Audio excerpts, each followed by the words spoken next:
the woman who painted flowers like no one else, Georgia O'Keeffe. Have you ever looked at a flower so closely that it no longer looked like a flower?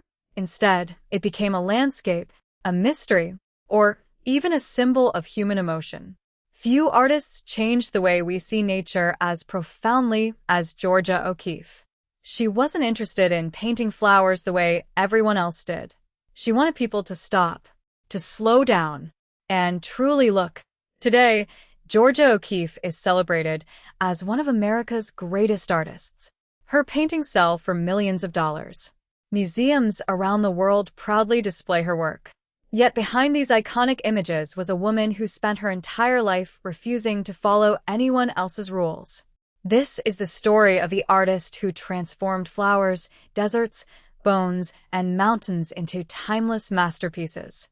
This is the remarkable life of Georgia O'Keeffe. Born in Wisconsin in 1887, Georgia grew up on a dairy farm surrounded by endless fields and open skies. Nature became her first classroom.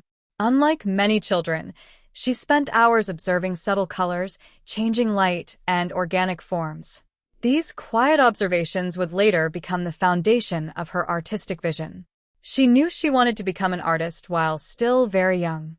At a time when women were expected to marry rather than build professional careers, Georgia chose a different path. She studied art in Chicago and New York, mastering traditional academic techniques. But something felt wrong. Everyone was painting the same subjects in the same styles. Portraits, still lives, landscapes. Everything looked predictable. She wondered, was art supposed to imitate reality? Or could it express something deeper?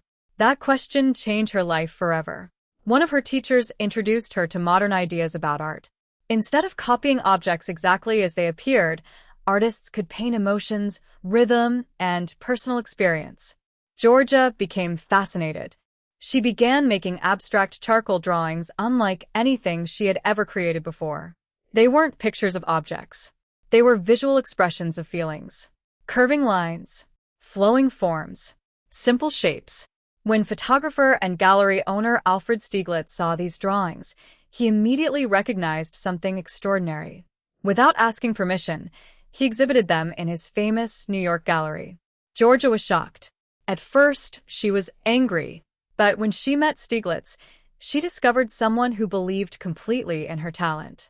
Their relationship would become one of the most influential partnerships in American art. Stieglitz promoted her work tirelessly. He organized exhibitions, introduced her to collectors, photographed her hundreds of times. Eventually, they married.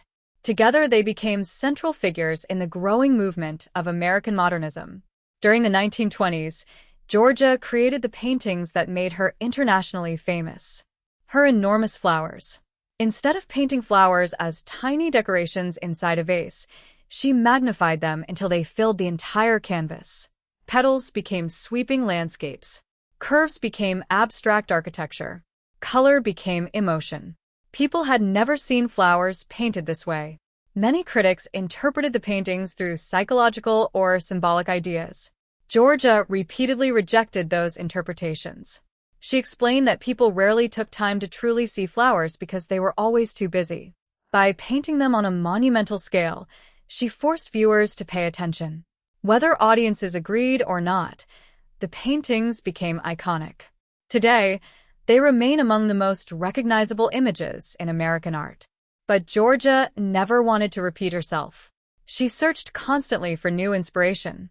Eventually, she discovered New Mexico.